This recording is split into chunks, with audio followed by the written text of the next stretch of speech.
So I'd like to thank you all for coming. It means a lot to me to see so many people that I know and that I don't know, and that you came here to share this night.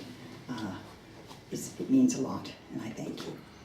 So this subject of generating positive energy, it's an interesting subject or theme, and it seems like a modern kind of alternative New Age concept, but it's also dealt with in a sutta that comes from 2,500 years ago, a Buddhist teaching from so long ago, the Karaniya Metta Sutta.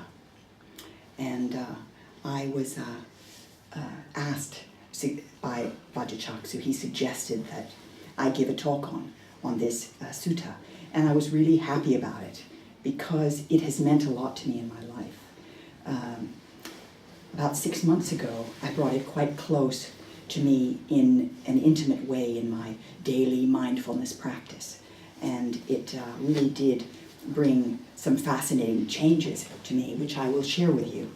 And when he said, why didn't I talk about it, that was great, because I thought, okay, I'm going to bring it back again close, and I bring it into my practice close again, and also study it more and look into the meanings of it, because I hadn't actually done that before.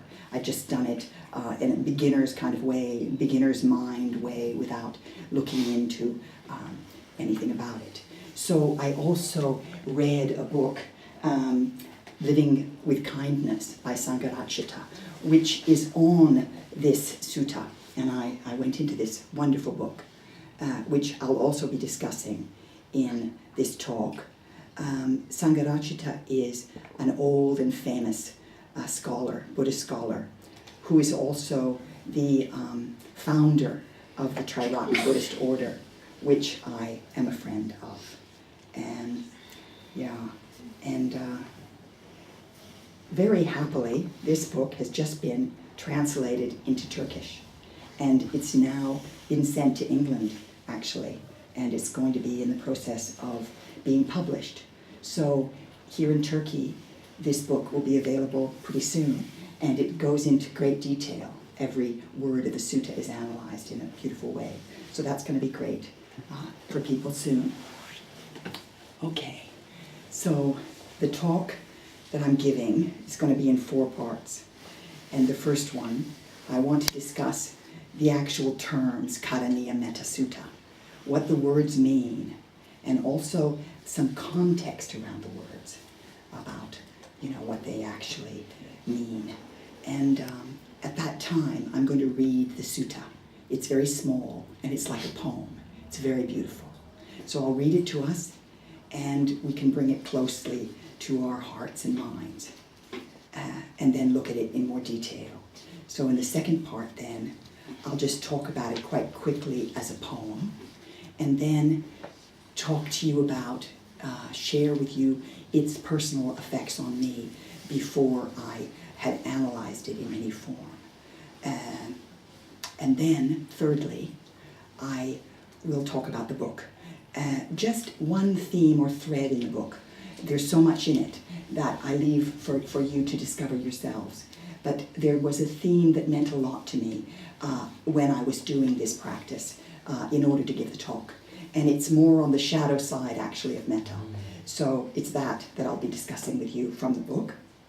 And then fourthly, lastly, I'd like to talk about positive energy as a force in our lives, and what exactly that is, and how we might be able to more clearly or strongly bring it into our reality. So that's it. Now, start with the meanings of the words. Sutta is teaching. These are Pali words, and it's a language that was close to the Buddha's language. And so it means teaching, and it's teaching of the Dharma. And Dharma means reality or truth or the way, the path. And so it's a teaching of the path to truth, the path to understanding the reality of things, how things really are. And this particular sutta, there are many, many suttas in the Pali Canon, and they're very different. So in talking about this one, I don't generalize to all of the suttas. They have a lot of different characters. But this one is very special because it comes from a time, it's from oral transmission. It was written down at maybe 3 generations after the Buddha's death.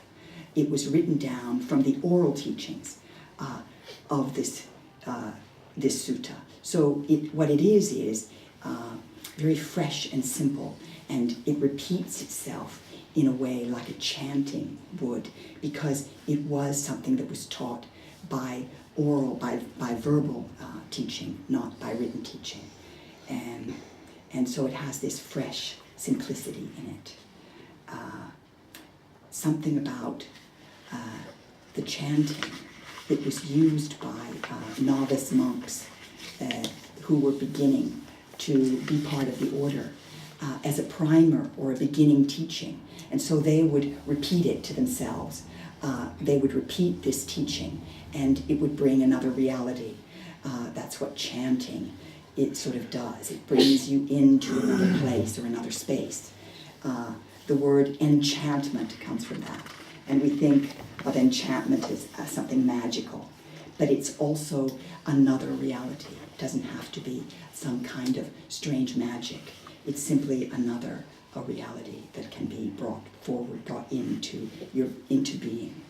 So it's kind of interesting that this sutta is famous for being protective, for having these protective powers. And the story is that there were some monks who wanted to make a community in this forest that they had been meditating in and they loved.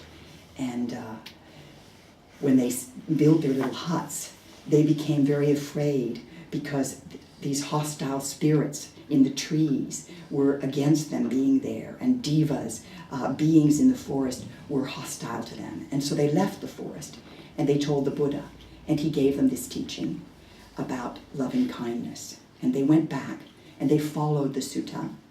And in a short time, there was no malevolence or hostility in the forest, and they stayed there. So there was something kind of protective or magical that this has been known for, this sutta. Yeah. And we studied these suttas in our Dharma study class here in the center in September, October of last year. I was very affected by them, this one and others, because they were so simple and almost naive. They weren't the kind of teaching that I was used to. I was used to a kind of discussion and argument that I would bring in and understand. And these were like these simple, like a song with a refrain that kept repeating itself. And yet I would find that I had taken an understanding almost from the side. I had taken some kind of understanding inside me. And that surprised me because it was a different kind of way of learning that I really liked. And this sutta, the Karaniya Metta Sutta, is a poem. It's very, very poetic. But it's also practical.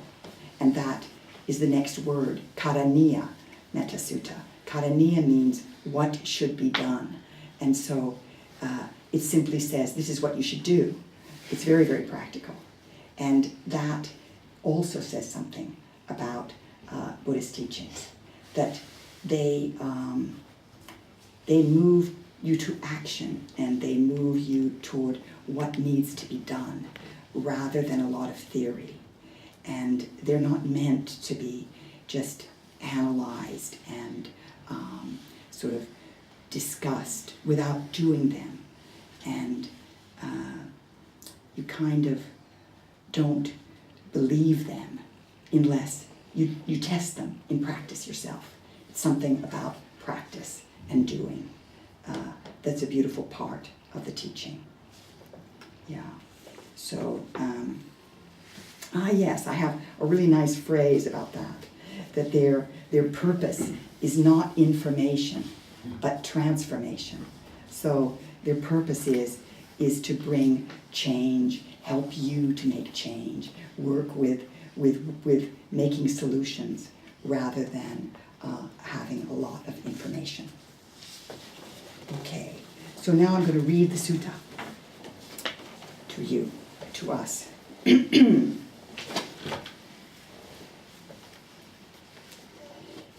If you know what is truly good for you and want to reach a state of perfect peace, then this is how you need to live. Start by becoming a capable person who is upright and straightforward, easy to talk to, receptive, and free of conceit. Become contented and easily satisfied, not too busy, with a simple life. Keep your senses tranquil. Have respect for others. Don't get caught up in the concerns of the group. And don't do anything ignoble that wiser people would criticize. Then you should meditate like this, thinking, may all beings be happy and at peace. May all beings be happy in their heart of hearts. May all living things be well, the weak and the strong, the small and the large, those near and those far away, those you can see and those you can't, whether living now or yet to be born. May all beings be happy in their heart of hearts. May no one deceive another. May no one look down on another. May no one hate another. May no one wish another to suffer.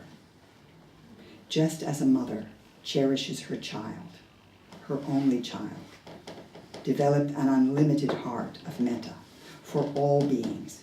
Develop an unlimited heart of metta for all the world, sending love and goodwill in all directions, above, below, and all around, unobstructed, beyond all enmity and hatred.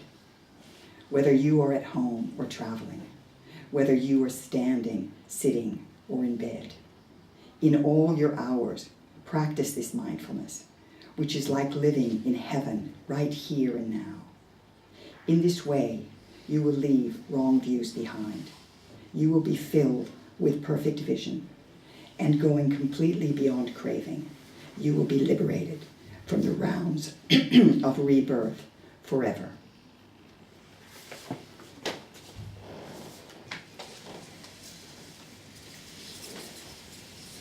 Yeah. So it's a beautiful poem that actually generates the feeling of loving kindness. Just reading it gives you this reality of what it is to give and feel loving kindness. And so we're on the third term now of the 3 words, Karaniya Metta Sutta. We're on loving kindness. And the Dalai Lama was asked what was his religion. And he said, my religion is kindness. Kindness is basically the basic thing in Buddhism. And when I was a little girl, I knew 2 things about Buddhists. That they sat with their legs folded in the lotus position and their eyes closed, looking inside. And I knew that they didn't kill anything, that they didn't eat meat and they didn't kill anything. When I visited my grandmother in California, she had a friend who was the curator of Oriental art at Stanford University Museum. And I was visiting in his home, and he showed me this beautiful old Neolithic figurine. And he said to me, he bought it from a Buddhist, and Buddhists don't kill anything, and they don't eat meat.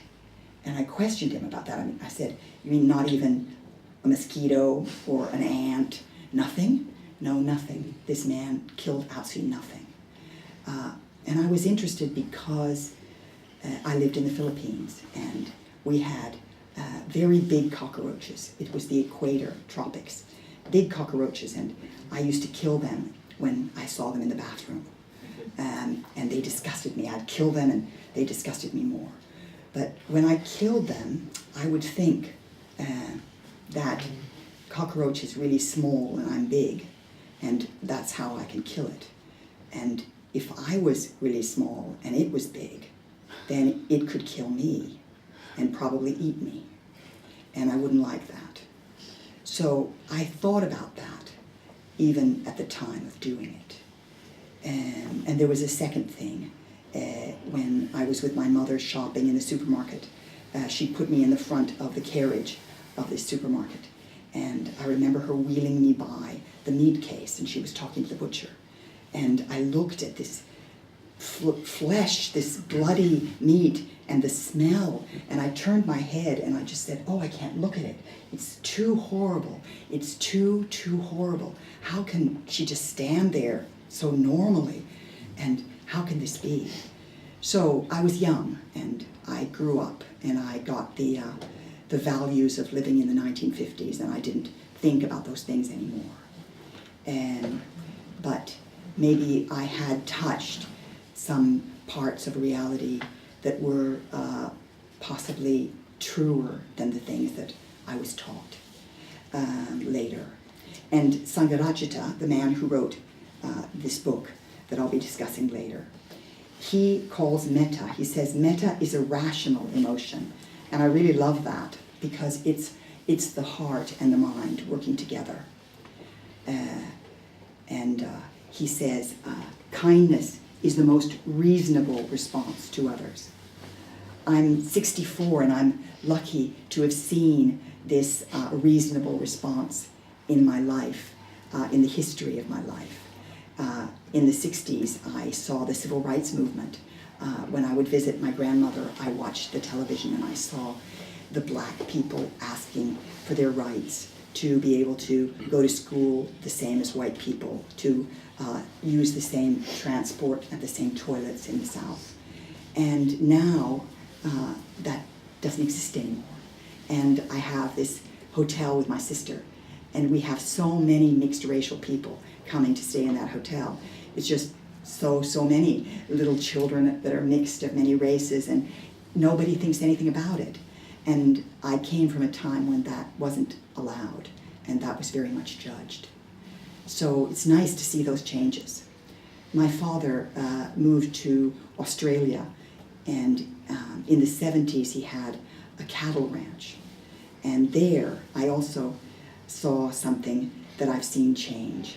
And we used to kill snakes that were around the property because they were dangerous, and we were afraid that they could bite us and hurt us if they were close to the house. And so all people in the country killed snakes close to the house. And you hit them with a stick or a rake. They're very fragile. Their back is very fragile. They'd be running away and you'd hit them and kill them. And then 30 years later, I was back in Australia. My father was not well and on his way out of life. And I was there to help with my mother. And a big snake got into the house and got under the bureau. And I said, what are we going to do about this big snake? And she said, oh, we'll call the snake catcher. And I said, the snake catcher? Yeah, there's a snake catcher. And he comes now. He came with a net that looked like a net for butterflies and a cage. And very quickly he took the snake and put it in a cage. And he brought it to the forest because snakes are valuable to the ecology. And you don't just kill them because you're afraid. You take them to the forest. So that was really nice to see. And now I see a very, very strong movement of animal rights and care for the environment amongst many people. And this is a big movement of metta, movement of loving kindness. And it shows another quality of loving kindness. Sangharakshita says it's an ardent goodwill. It's a very strong intention for the well-being of all creatures. It's not just, oh, hopefully everything will be fine. It's a very, very strong feeling. And you can see that in these movements of animal rights and environmental movements at the moment. So, there's a meditation, there's another definition of metta. It's a kind, loving friendliness for all beings, without exception and without preference. So it's for everyone and everything. I was thinking of my childhood and wondering about the metta that I had received. And my parents were not like that. They were very judging, and their love was very conditional. And also, there was a lot of physical punishment behind their training. But there were two people from the two sides of my family, my aunt, my father's cousin, and my mother's father, my grandfather. And they gave me loving kindness. They gave me metta. I was never, ever afraid of them. They never were impatient with me. They were always very loving with me. And I liked being next to them and having this good feeling that they gave to me. I have no memory of being hurt by either of those people, ever. And I was wondering what their qualities were, and they actually have qualities that were alike, though they were very, very different as people. They were selfless people. They didn't think a lot about themselves. They didn't care about clothes, they didn't care about things, and they were kind of easygoing. They didn't have a lot of baggage. There wasn't a big psychological ego thing going there. They were pretty easy people. And being next to them was so nice because of that. They also loved everyone. It wasn't, this thing they gave me wasn't just me. I wasn't their favorite person. I was the same as my sisters. I was the same as my cousins. And what they gave me was really love, and I knew that. But it wasn't specially for me. And in fact, their communities really cared for them very much. I remember my mother was jealous. She used to say that she was jealous as a little girl because everyone called her father Daddy. And he was her daddy, but everyone thought he was their daddy because he was so good to them. Thinking about them, I wish I had time, but I know I don't. I could tell you stories about them, but I don't have that time. What they give me is this feeling of joy. It still exists. That metta still exists, though they're not here any longer. And it's an energy and a joy and an expansive feeling that I get when I think of them, like the sun that shines. And so now we get to the positive energy that is loving kindness. It's an energy that moves, and it's an energy that you can give out. It's not an energy that ever stops. There are qualities of it that are energetic in the sense that there's no limit. It can go on and on. You don't limit it. It doesn't, if you give metta to one person, it doesn't mean that you don't have any kindness for someone else. It doesn't work like that. The more kindness given, the more kindness felt by you and others. So it's limitless. And you don't lose your energy. You gain your energy in giving it. You gain more of this positive energy. And it feels good, which is really nice. It feels good to give it, and it feels good to receive it. Okay, so now I'm going to talk a little bit about this sutta as a poem and about its effects on me. The first part is in two sections, and I guess you noticed at the beginning section was talking about what kind of person you need to be, a capable person, a tranquil person, with these different qualities. And then the second part is how you actually give out this metta or loving kindness, how you meditate with this. the first part, it's about a person who is not necessarily a spiritual person, but a happy and healthy human being who is able to be strong enough in their life to give metta. And the qualities are built on each other. They talk about qualities that each delicate little quality just gives another understanding of what this whole person is like.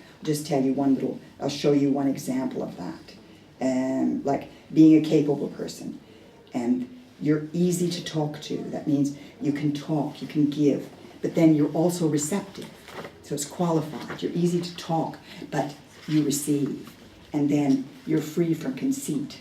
So you don't think a lot of yourself. Because if you have a big idea of yourself, then there's no way that you can receive or give. So it's very interesting the way the picture is painted and molded of this kind of healthy and happy person. Then when it goes to the part about giving metta and offering metta to the world, it's really interesting the way it expands the energy. It starts with the core, the heart of hearts, and then it moves out and expands slowly farther and farther away. Because it starts with beings that are weak and then strong and small and then big, then near and far away, and then even beings not yet to be born. So the distance is growing, and with the distance growing, your feeling of love is growing. So you extend it and you grow it simply by this expansion in the sutta itself.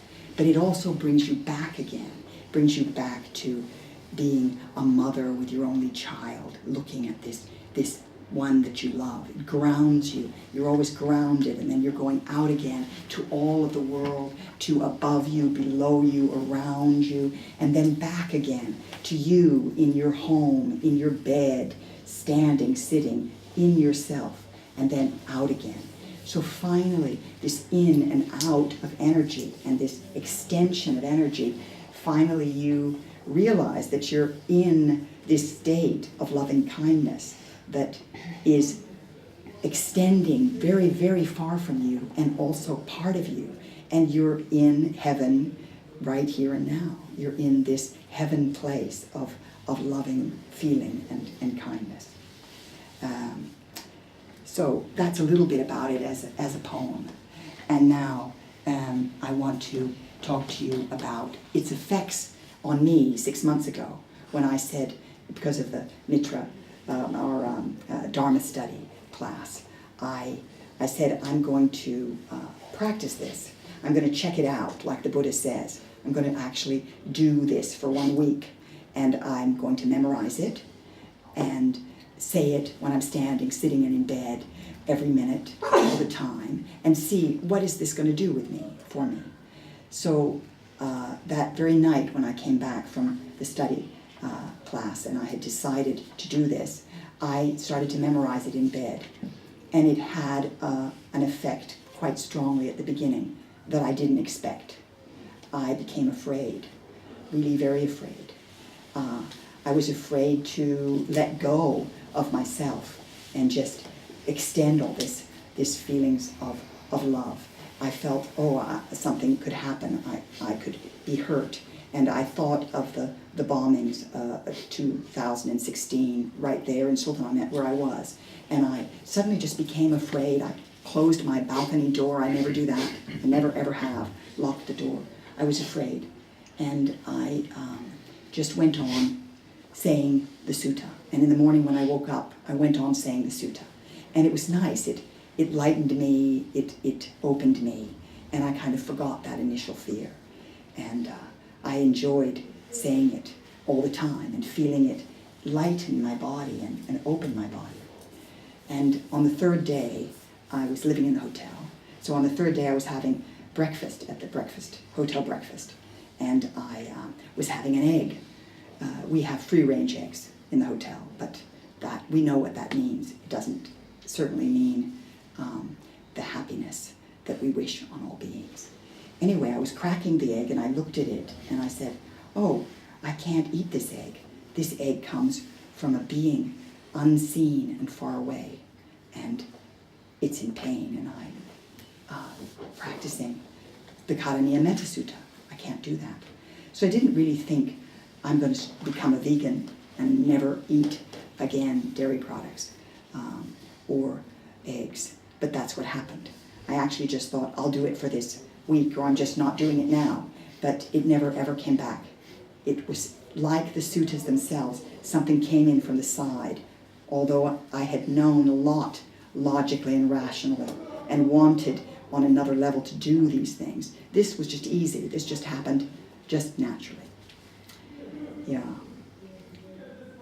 So then another effect was I could see that I couldn't give this feeling of loving kindness in crowds, and I was constrained. And Istanbul's full of crowds, and on the ferry boat, on the tram, walking on the street, I could sense this. I was in defense mode, and in defense mode, you can't, sort of offer this feeling of loving kindness.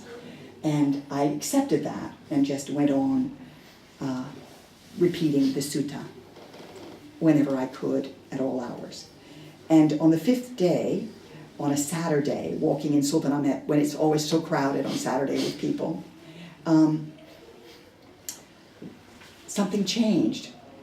The crowd became people. I really remember this old man and his daughter were the first people I saw. And I said, oh, it's an old man and a daughter. And then I just started to see people rather than a crowd.